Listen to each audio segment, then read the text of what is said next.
নির্বাচন ব্যাহত হতে পারে গণ অভ্যুত্থানের পক্ষের শক্তিগুলো যদি বিভক্ত থাকে।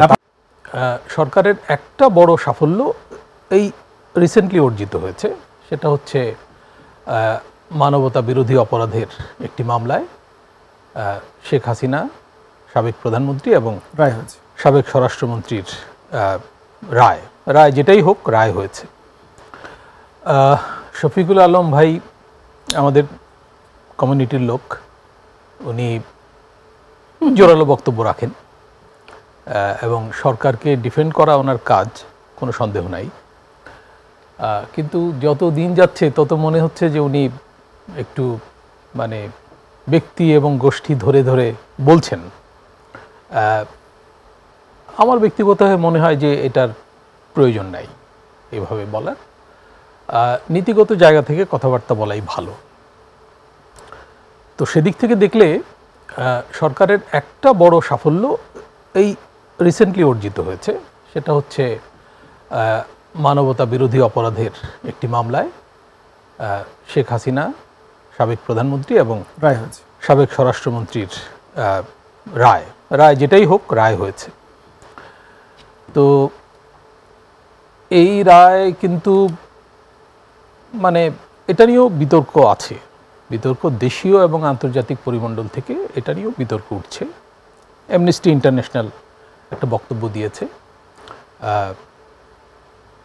যাই হোক, তো বিচারের মান নিয়ে প্রশ্ন উঠবে, এটা খুবই স্বাভাবিক, কারণ শেখ হাসিনার আমলে এই আদালত গঠিত হয়েছিল এবং এইখানে জামায়াতের মানবতা বিরোধী অপরাধীদের ৭১-এর তাদের বিচার হয়েছিল, সেই বিচারটাও প্রশ্নবিদ্ধ ছিল।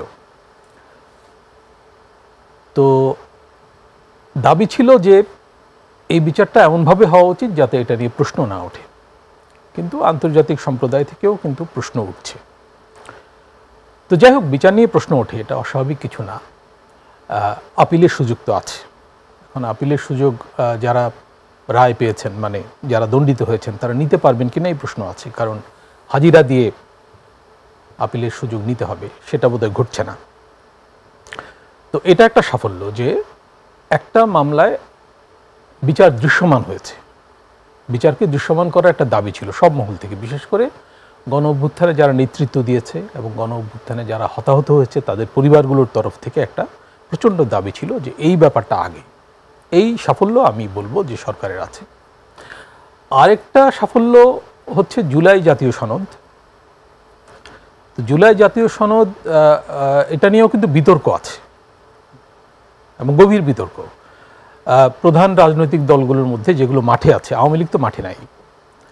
এর বাস্তবায়ন নিয়ে বিতর্ক কিন্তু কাটেনি এখনও বলবো, যদিও ডক্টর ইউনূসের শেষ যে অবস্থান সেটাকে অনেকটা তারের উপর দিয়ে হেঁটে যাওয়া মনে হয় আর কি, খুব সূক্ষ্মভাবে উনি হেঁটে চলে যেতে চাচ্ছেন।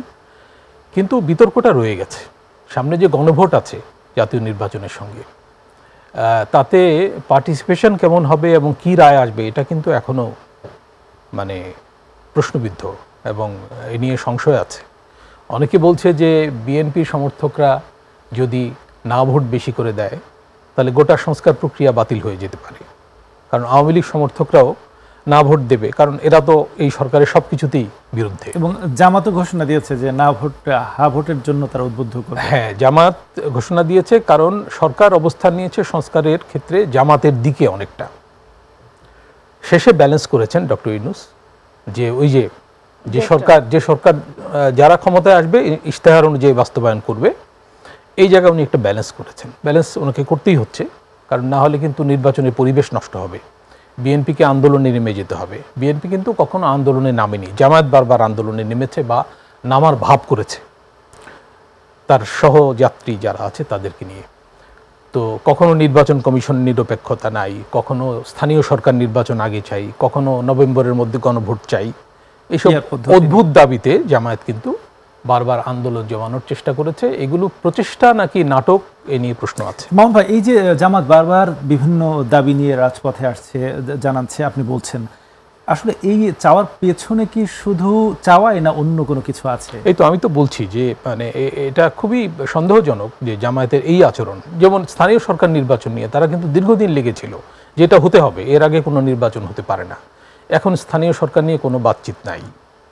নভেম্বর মাস চলে যাচ্ছে, গণভোট তো হচ্ছে না, গণভোট তো হবে একসঙ্গে, এবং এটা নিয়ে কিন্তু জামাতের কড়া অবস্থান নাই। তাহলে কি এটা ছিল অন্য কোনো দাবি আদায়ের প্রচেষ্টা, তার অংশ, বিএনপিকে চাপে ফেলার অংশ, সরকারকে চাপে ফেলার নামে? এইসব প্রশ্ন কিন্তু বাজারে আছে। তো যাই হোক, আমি সংস্কারের কথা বলছিলাম। আর হচ্ছে নির্বাচনের দিকে যাত্রা, এটা সরকারের ছিল প্রধান অঙ্গীকার। সরকারকে তো নির্বাচন করতেই হবে, জাতীয় নির্বাচন। গণভোট না করলেও চলবে, কিন্তু জাতীয় নির্বাচন করতেই হবে। জাতীয় নির্বাচনের মাধ্যমে গণতন্ত্রের উত্তরণ, এটা হচ্ছে সরকারের চূড়ান্ত লক্ষ্য। তো এই লক্ষ্যের দিকে সরকার কতখানি এগিয়েছে, এটা তো একটা বিরাট ইন্ডিকেটর যে সরকার কতখানি সফল। আপা যেটা বললেন যে নির্বাচনের কিন্তু 3 মাসও নাই, আপা বলেছেন 3 মাস, আমি দেখছি হিসাব করে 3 মাসও নাই, কারণ 15 ফেব্রুয়ারির আগেই নির্বাচন হবে, শফিকুল আলম ভাই নিজেই বলেছেন, তাই না, রোজার আগে। তো তাই যদি হয়, নির্বাচনের সময় 3 মাসও নাই, অথচ অস্ত্র উদ্ধার অভিযানে গতি নাই, আইনশৃঙ্খলা পরিস্থিতির কিন্তু ক্রমে অবনতি হচ্ছে, প্রতিদিন খুন হচ্ছে। আজকেও লক্ষ্মীপুরে একটা খুনের ঘটনা আছে, এটা হয়তো অন্তর্দ্বন্দ্বের ফল, পল্লবিত হয়েছে অন্তর্দ্বন্দ্বের ভাই ফল। আমি একটু যেতে চাই। আমরা কিন্তু জানি যে মাননীয় প্রধান উপদেষ্টা কিন্তু দীর্ঘ কয়েক মাস ধরে ফেব্রুয়ারির প্রথমার্ধে নির্বাচনের কথা বলছেন, এবং এই নির্বাচনের প্রথমার্ধের কথা কেন বলছেন? এক্সাক্ট কোনো ডেট কেন দিচ্ছেন না, এক্সাক্ট ডেট তো আসলে সরকার দেবে না, এক্সাক্ট ডেটটা দেবে হচ্ছে নির্বাচন কমিশন। নির্বাচন কমিশন তার রোডম্যাপ দিয়েছে যে ডিসেম্বরের শুরুতে তফসিল ঘোষণা করা হবে। তো তফসিল মানে হচ্ছে যে নির্বাচন কমিশন করবে, এটা নির্বাচন কমিশনের এখতিয়ার। তো যাই হোক, কিন্তু একটা ধারণা দেওয়া হয়েছে, একটা মানে দিক নির্দেশনা তো আছে যে রোজার আগে অবশ্যই। এইটা মোটামুটি সবারই দাবি হয়ে গিয়েছিল যে রোজার আগে করতে হবে, শীতের মধ্যে, তাই না?